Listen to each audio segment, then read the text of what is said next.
Hey YouTube, this is one and only Damian Moody, and I'm back again with a live stream during my Cashmere Read sessions where I pick another book out of my large collection of books and I read at least one or two chapters depending on how large the print is of the book and how long the chapter is. If the book have any pictures, the only pictures you will see is the front cover and the back cover of the book. I do not show any pictures of the book, but I will leave a link in the description box of the first video I do read in the book, where you could purchase a book yourself if you are a person that's interested in any pictures that may be in any of the books I read. However, I am bringing to you Heather Hunter, Insatiable.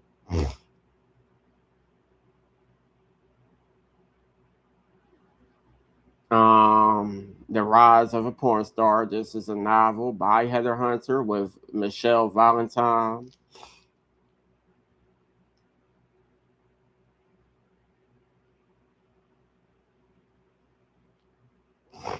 Um,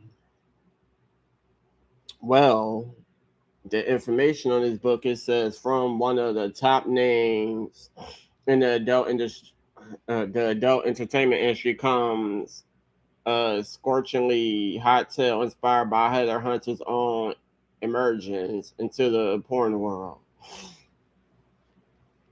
Y'all, please excuse me. My nose is a little stuffy because I got the fan on this blowing directly all up in my face. But it says in the rare glimpse at the real life of a porn star, Heather Hunter shares a fictional account inspired by her own emergence in the adult film industry with the story of Simone Young. Simone is dying to become a star, but her mother thinks if she's old enough to stay out all night partying, then she old enough to get a real job. And that is exactly what Simone does, only she finds work in a world that changes her life forever. When Simone's best friend Carmen introduces her to a game of sex work, she embarks on a path she could have never imagined. Heather Hunter's Insatiable is a sizzling hot erotica. This is this smoking package includes stunning full page pictures of Heather at the beginning of each chapter. Okay, we'll see. We'll see.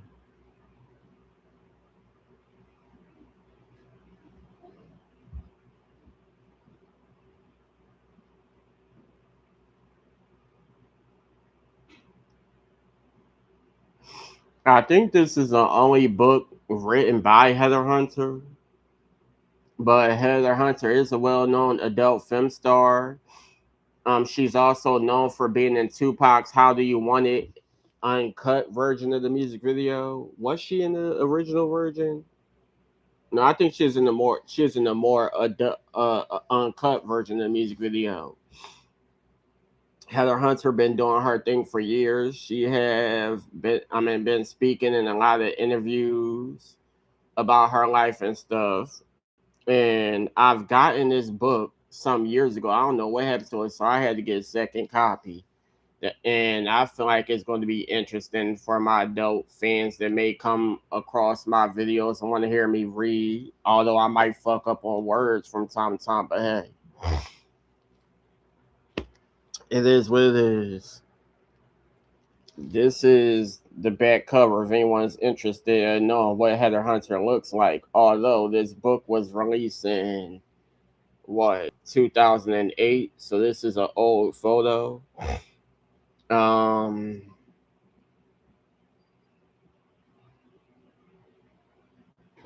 yes. So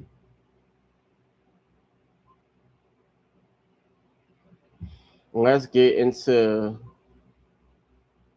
this book.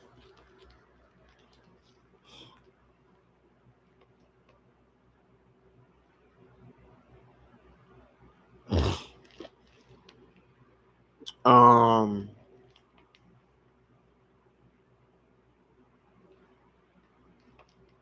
Inside the book, on this little tab here, it says ever since she was a little girl, Simone Young wanting to be a star, to find unconditional love in the faces of millions of adoring fans. But when she looks for love in all the wrong places, she ends up on the path she never could have anticipated. When Simone goes from stripper to overnight porn star, she finds herself caught up in the world of scandalous sex, drugs, and fame that comes with a price.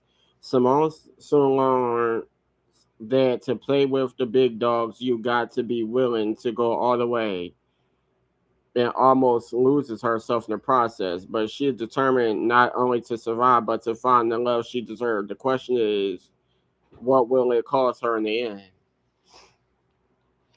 Okay.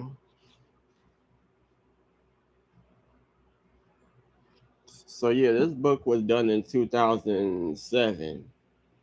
It was illustrated in 2008. And it does says this is a work of fiction. All of the characters, organizations, and events portrayed in this novel are either products of the author's imagination or are used fictitiously. Sorry. To my higher being for giving me the creative talents to express myself. To my family and true friends, thank you for showing me unconditional love and support through this journey of life. All right. 5, 4, 3, 2, 1, action.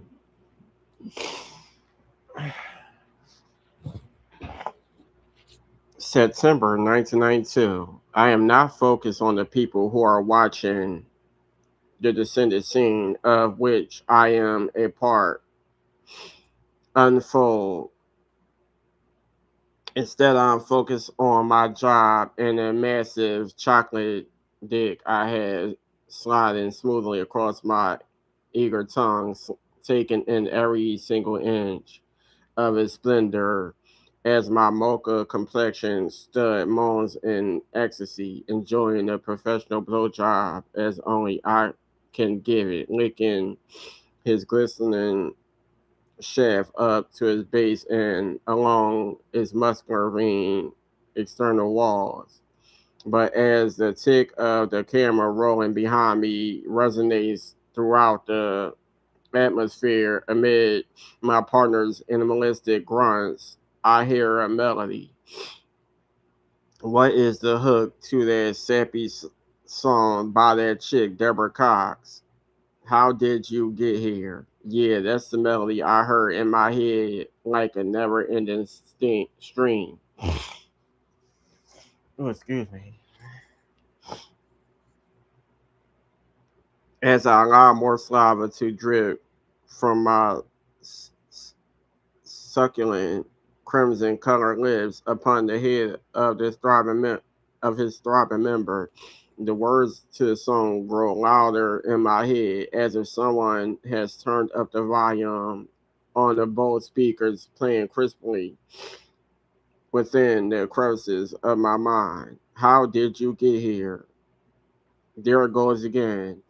I'm not ashamed to answer, so if you really want to know, I'll tell you.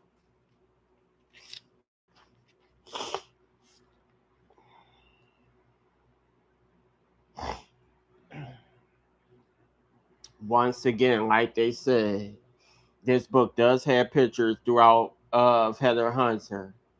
Like I said, I do not show the pictures.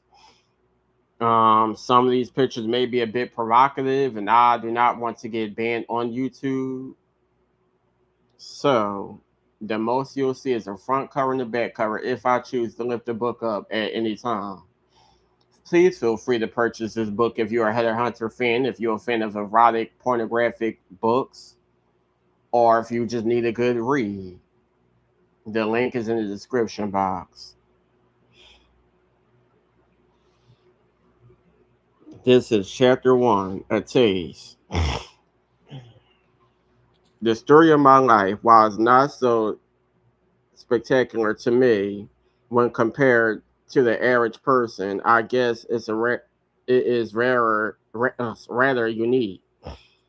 Like all little girls, I played with my dolls, rode my bike, and cried for my mommy when I skinned my knee. But somewhere along the way, those similarities began to change, and I became different from my peers. I think it all started with my insatiable desire to be someone special, someone famous, and my craving to be loved. And if you ask anybody who knows, craving to be loved is dangerous because you are willing to compromise everything else you may desire to attain it.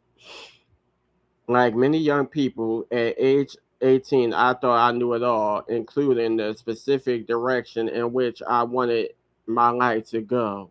And I thought I knew everything I needed to know to get there. Nobody could tell me a damn thing, not even my mother.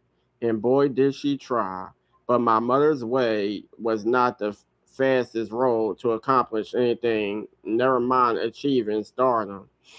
And while my mom was relentless in her attempts to redirect my course, what she soon realized was that I was just as relentless in my passion to make it all the way to the top in the easiest and least time consuming way possible. Unfortunately for me, tired from struggling, working, and probably just life itself, mom eventually threw her hands up in the air and let me do my own thing after warning me that I would have to learn the hard way.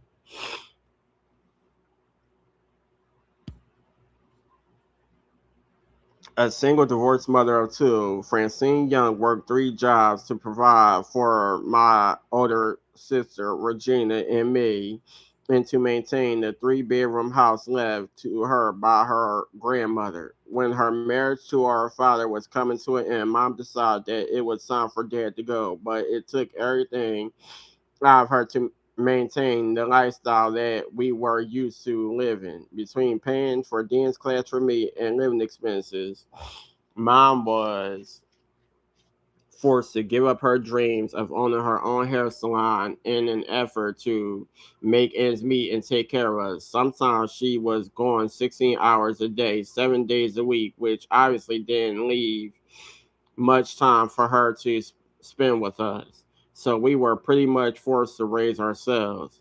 By the time I turned 13, I began finding it difficult to focus.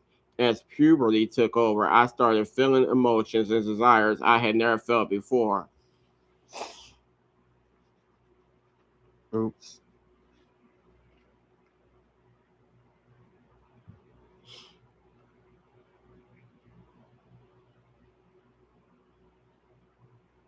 And things like bio class were no longer at the top of my priority list.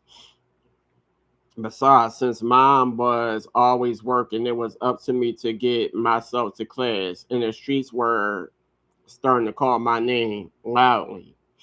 I wanted to see what they had to offer. Ballet, music, and art just weren't as exciting as the local weed spot, and I eventually stopped going to class.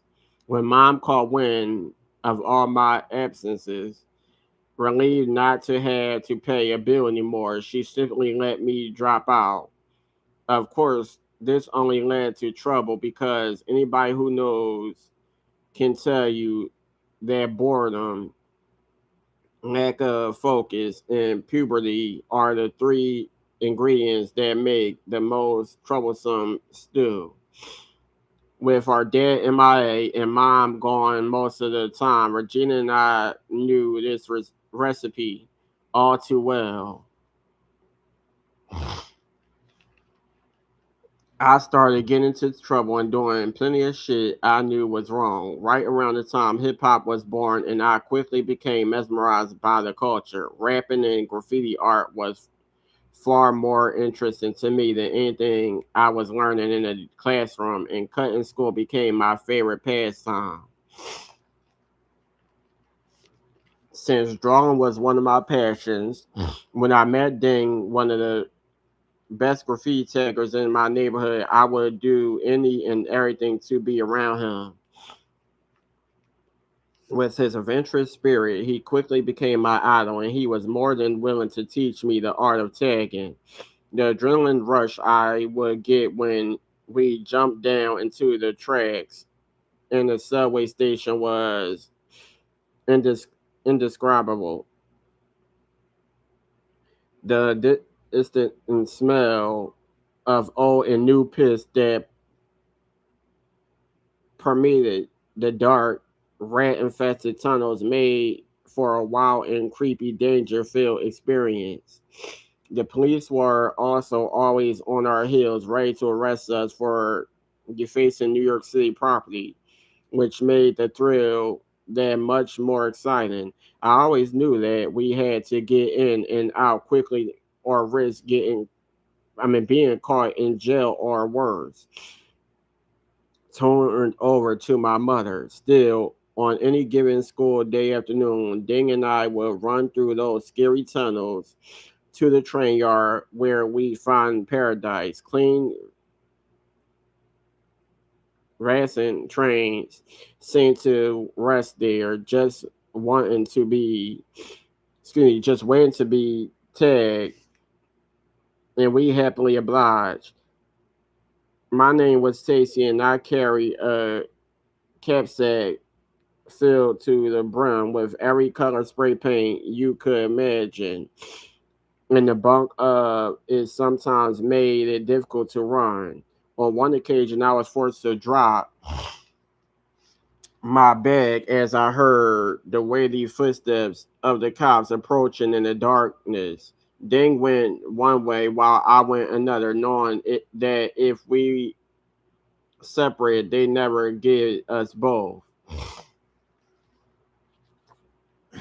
In an effort to save my own ass, I made the split second decision to jump over the third rail onto the platform where I then ran up the stairs as if my life depended on it, which in a way it did.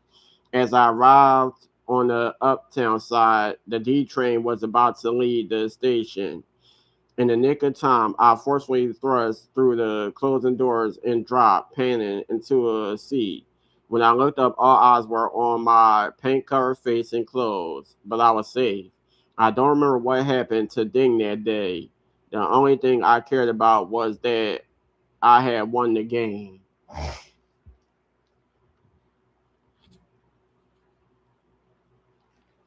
Oh, wow.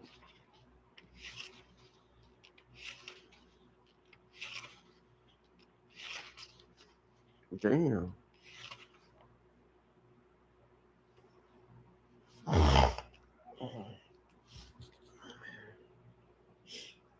Before I continue reading, I will say this is a erotic book.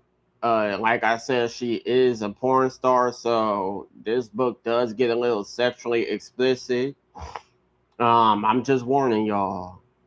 I'm pretty sure some of y'all that come across this video already know who Heather Hunter is. So I'm just warning y'all. Y'all know already heard what I was saying as I first started this chapter. When I wasn't cut in school and tagging my name all over the city, my other beloved pastime was hanging with my homegirls. They were my homies from around the way. We probably got along so well because we had much in common. It was like the blind leading the blind. They were pretty much in the same boat I was, clueless and searching.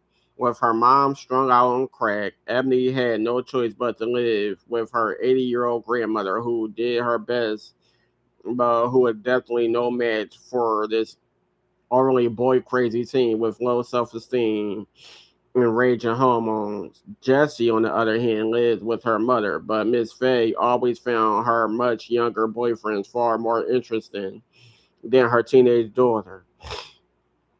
Then there was my girl Carmen, who I met when I was 15 during a 90-day stint I was forced to do at the St. Rose Catholic Reform School after my mom got tired of reporting me to the cops for truancy. Now, Carmen was a ride or die chick to the bone, a 5'7" Puerto Rican beauty with pretty almond shaped eyes and thick black lashes to complement them. Sexually frisky and mischievous, Carmen was known as a hot, freak me all week girl with long black curly hair. Men was known, hold up, hold up, wait, thick black curly hair that bounced seductively around her angelic face. A misleading feature since she was really a devil in disguise. Carm was perfected. Calm had perfected the art of using her assets to entice what she wanted out of anybody he set her sights upon, and both men and women lust after the juiciness she had to offer. Just a few months from completing her sentence when I met her, she was in for being a chronic runaway. While on the surface, it looked like she simply didn't want to abide by her mother's wishes. She secretly told me that her stepfather had been molesting her since the age of 8, and on her 13th birthday, she finally got in the balls to take flight. She run away so many times that the local cops knew her by name. But each time they catch her and bring her home, the abuse would start all over again. Within days, she run again. By the time Carm turned 15, her mom had grown tired of having her brought home by the police and signed the papers for her to be admitted to St. Rose's. She refused to believe Carm's story about the molestation and just wanted her daughter out of her hair. St. Rose was the easiest solution. There I go reading too fast and fucking up. But anywho, Carmen was tough, and I looked up to her. In a way, she ran St. Rose's, garnering respect from the kids and adults alike. It was rumored that she possessed this incredibly freaky and promiscuous side, but truth be told, I never saw it. She got good grades and nobody fucked with her. And I wanted to align myself with that. Sure, her life was a never ending saga, but my girl was a master at making the sweetest lemonade out of the most sour lemons.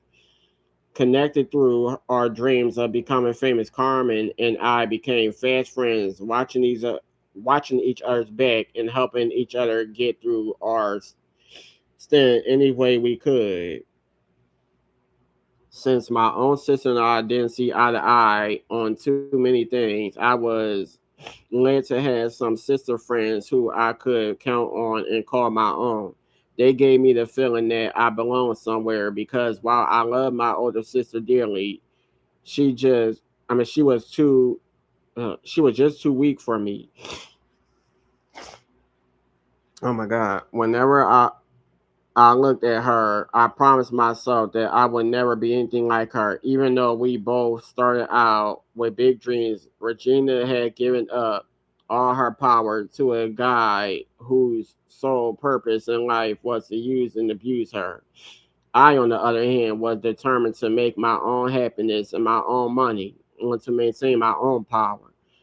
I had my own opinions and ideas about how things should go down in my life and had no intention of putting in work for which I did not reap the full benefits. What I saw in her was a scared woman with low self esteem and even lower self worth.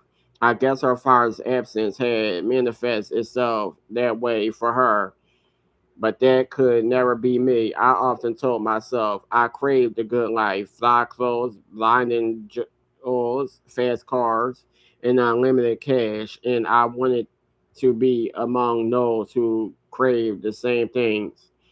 But first, I knew I had to get out of my mama's house and up from under her rules.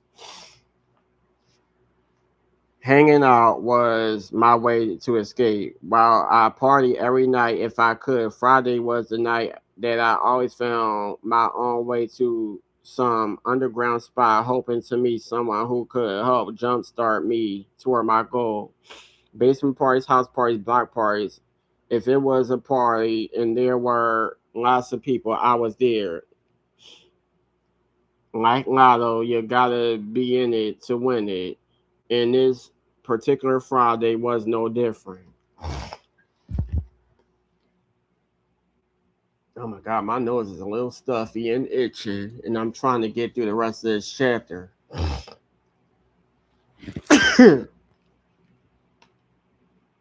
Please forgive me, y'all. Y'all know I take my breaks here and there because, like I said, I don't really like reading super long chapters. So I take my breaks here and there to catch my breath, but eventually I'll get back into it. Please forgive me.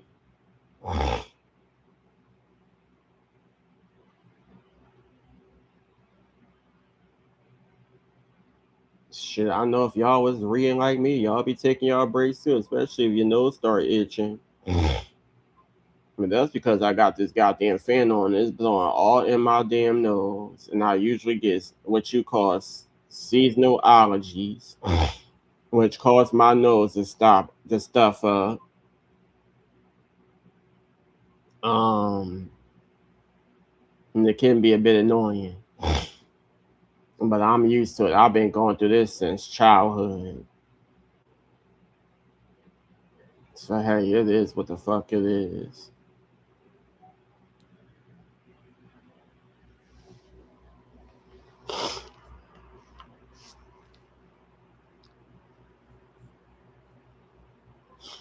All right, back to the book. Carmen, who I spoke with on the phone frequently but rarely saw these days, had called me the night before and invited me to hang out at a club called Division with her and a new group of friends she had recently made. Needless to say, I was more than excited. I was tired of coming up empty at the local spots in my neighborhood, and the Vision was one of the premier nightclubs in New York City. The club had a velvet rope so thick that it metaphorically resembled a steel wall that no one was permitted beyond without a special pass. The only way you could get in was to be invited by someone who was somebody. And even then, the bouncers looked you up and down and made the decision on whether you were cool enough to walk behind its privileged doors. So I figured that whoever Carmen was rolling with must have been somebody pretty big for her to invite me there, and I couldn't believe that little old me was going to be partying in one of the hottest celebrity hangouts in the city. And knowing Carmen like I did, I knew I was in for a night filled with lessons and tests. School was always in session when I was with her, and I was the anxious student, eager and willing to participate in an evening I would never forget. Let's see how long this chapter is. Damn, I got a lot to read.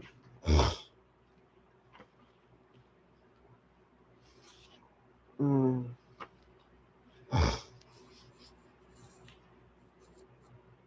A light spring breeze gently rustled my perfectly styled hair as I walked up the block toward the club. My heart raced with excitement as I wondered what kind of celebrities I might meet on the other side of the vision doors. As I approached the establishment, I saw the crowd anxiously waiting to gain entry and wondered if I would be able to get in.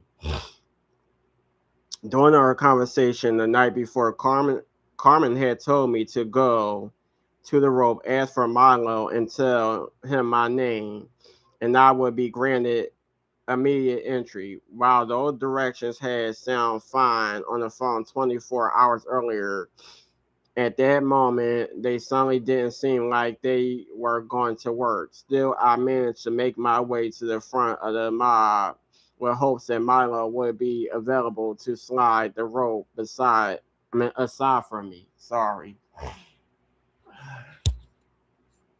As I walked toward the thick burgundy twine that separated the wannabes from the already words, I spotted a large, dark-skinned Shaquille O'Neal looking like brother with a glossy bald head standing nearly 7 feet tall. He had a shiny gold hoop in his left ear and teeth that were are as white as freshly fallen snow.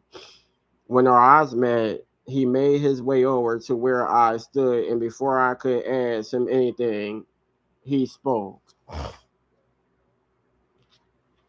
Simone, yes, I stuttered, shocked that he already knew who I was. Milo, he announced, his voice as smooth as log cabin maple syrup.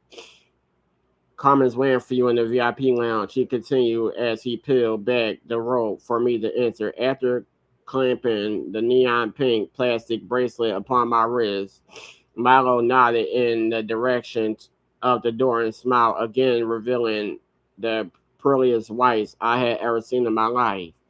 With my eyes wide open, I was amazed at the ease with which I was granted entry to one of New York's hottest clubs and wondered who on earth my girl Carmen was hanging with to not only obtain VIP status for herself, but for me as well. While I was no stranger to the club scene, the places where I partied had been filled with raunch and grime, basement parties, poorly lit gymnasiums, or an occasional function at the Blacktop, a ghetto fabulous spot located at the tip of Harlem, frequented by local hood rich drug dealers. With its glitz, glam, and extraordinary people, the vision was a far cry from the one room cardboard boxes I was used to. Amazed, I slid past security, winked at the doorman as I glided into the club.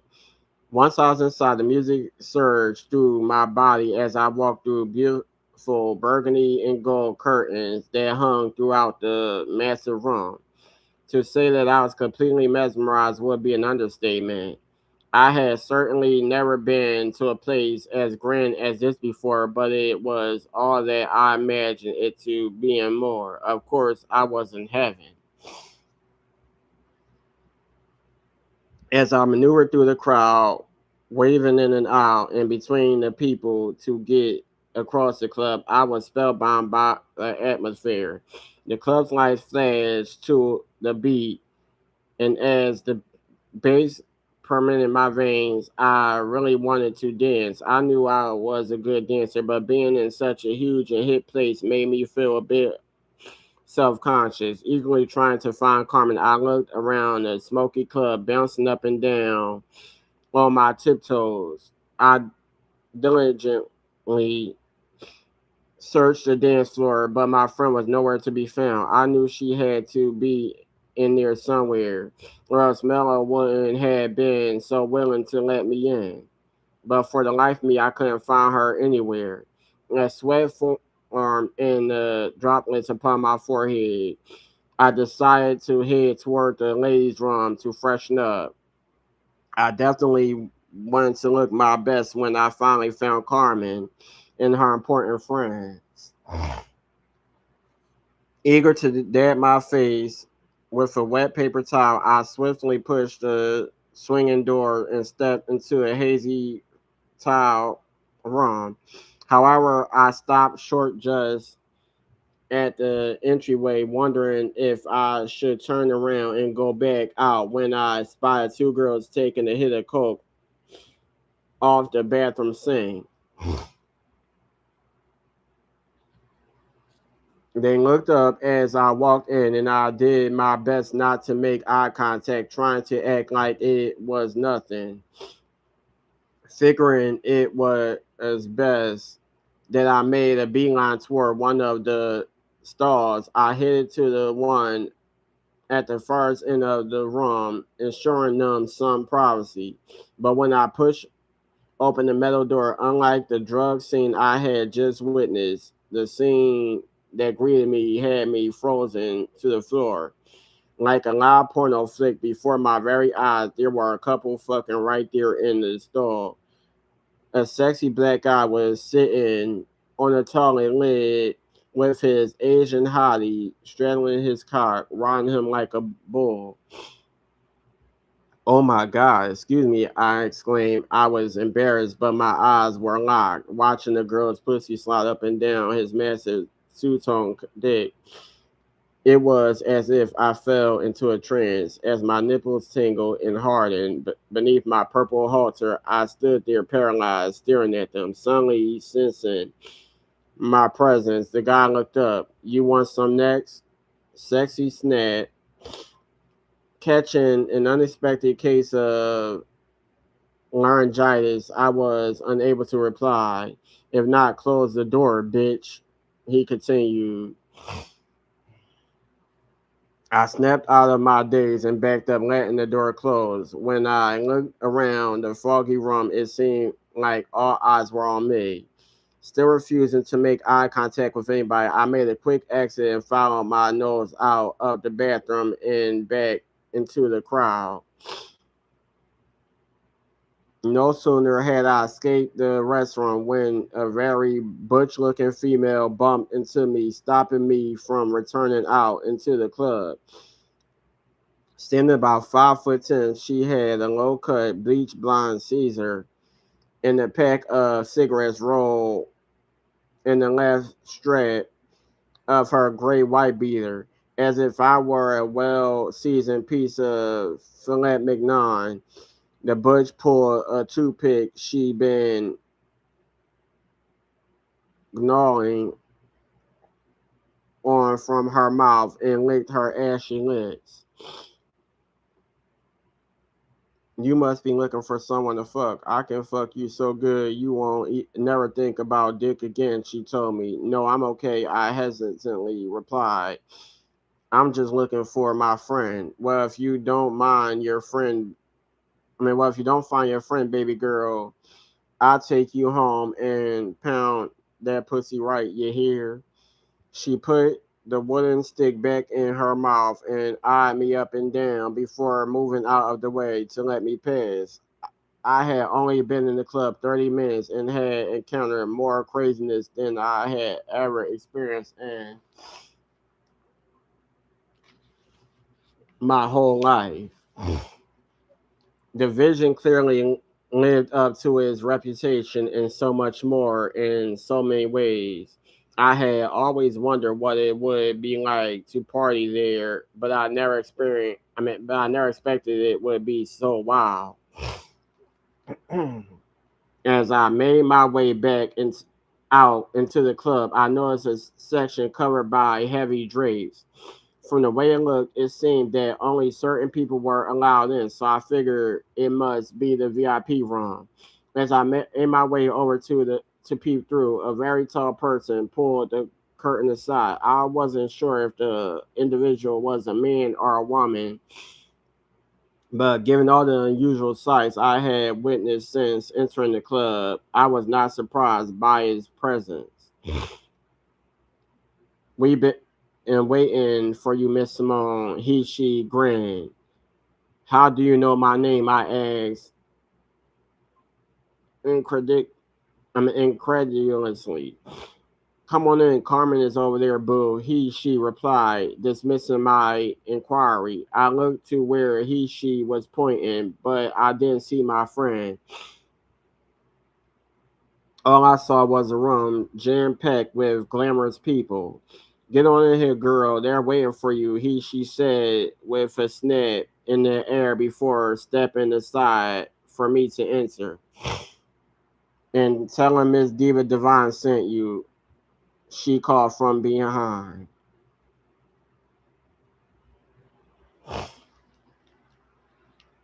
A 6'4" drag queen is Diva Divine wore killer stilettos in a hot pink satin pantsuit with a black and pink striped waist pouch to match. She was really working that VIP door. If the bulge of tips in her small bag was any indication. Oh my God, please excuse me, y'all. My nose is a little stuffy. I'm trying to get through with this chapter. Oh my God. I'm trying my best to get finished. Please excuse me. I'm almost done.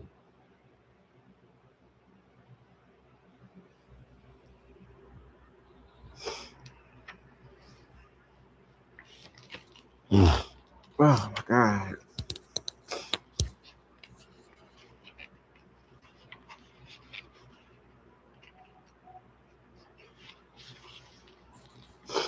Trying hard not to stare, I couldn't help but notice that the smoke-filled room was overrun by with rappers, managers, agents, and all sorts of celebrities, hobnobbing and socializing. Hiding my all, I meandered around in the direction Miss Divine had pointed me, scanning the room until I finally spotted my friend sitting in the corner booth. No stranger to Carmen's freakish ways, I was still a little taken aback when I saw her lips tightly locked with those of a very beautiful and sophisticated looking woman. They were completely engrossed in each other's mouths, seemingly obvious to the very fine looking, dark skinned Italian man who was seated across from them. Although I could barely take my eyes off Carmen and her chick, I could not help but notice that he appeared to be in his early 50s,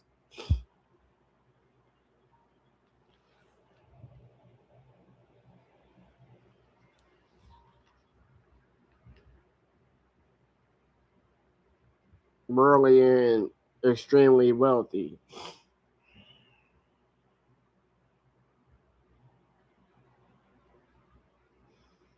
As I watched my friend kiss another woman, something inside of me began to burn, and I started feeling sensations I had never felt before. Ignoring the tingle between my legs, I calmly walked over to the booth where they were sitting and patiently waited for them to come up for air.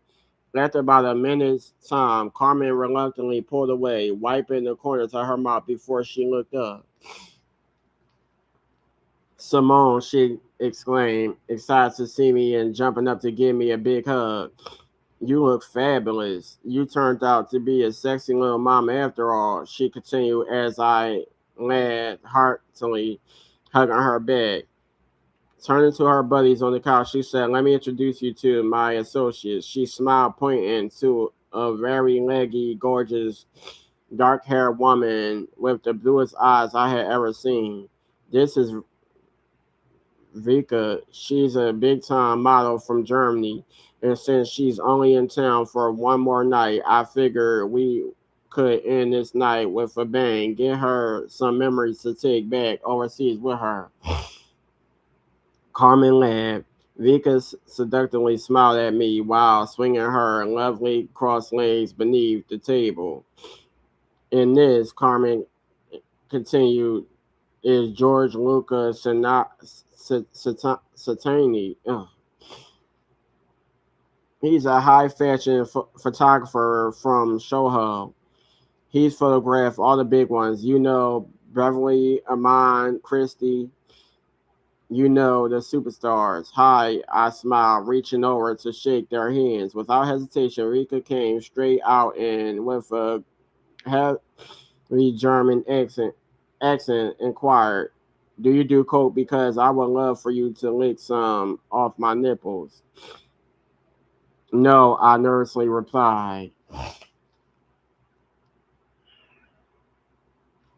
Oh wow, this book getting a little crazy. Oh my god, please forgive my nose is stuffy, stuffy, stuffy, stuffy, stuffy.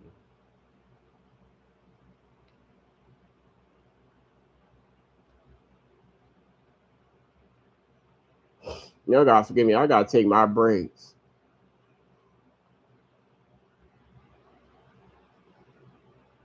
I'm trying to get done because I'm almost done with this chapter.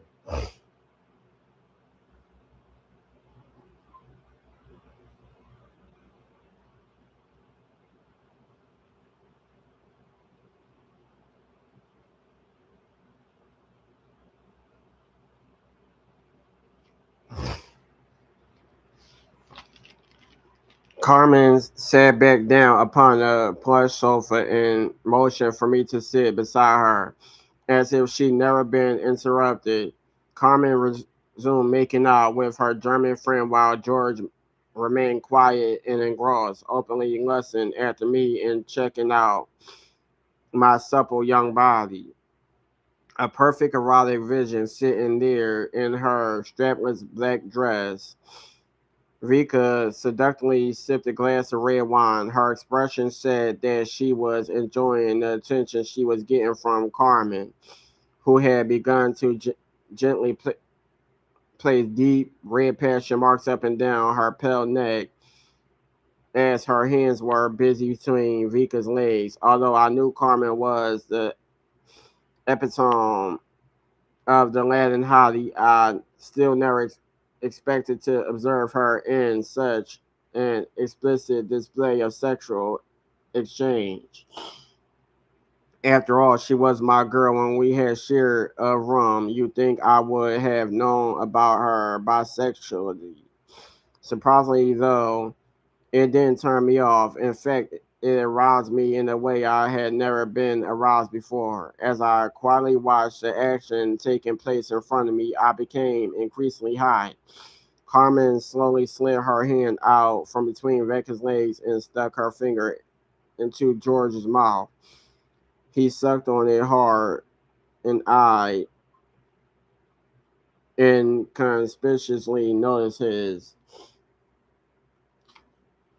dick swelling beneath the expensive suit he wore. Now that George was part of the scene, I shifted in my seat and attempted to clear my throat. There were at least 50 other people in the lounge, yet I seemed to be the only one watching their show. Everyone else seemed to be completely oblivious to what was going on our sofa. Much to my own surprise, part of me wanted to lay Vika out on the table right then and there and lick her forbidden fruit while George fucked her with his stiff cock from behind and Carmen watched. I began to clear my throat again. So what's been up? I asked in an attempt to cover up my awkwardness. Carmen winked playfully at me. You know, same old shit. In a minute, we're going to go to George's studio. He wants to take some pictures of me. Is that cool? Yeah, sure. I shrugged, gathering myself and preparing to exit. It had already been a wild night for me. From the moment I had entered the vision, the things I had experienced behind its massive front doors were all new to me. From the scene in the bathroom to watching my friend get busy with another woman, I had clearly entered the twilight zone. All I needed was for Rod Sterling to buy me a drink. As we left the VIP section, heading through the club and out into the street, my heart beat with excitement and anxiety. If the three of them were getting it on in the VIP lounge in front of perfect strangers, I could only imagine what was about to go down in private.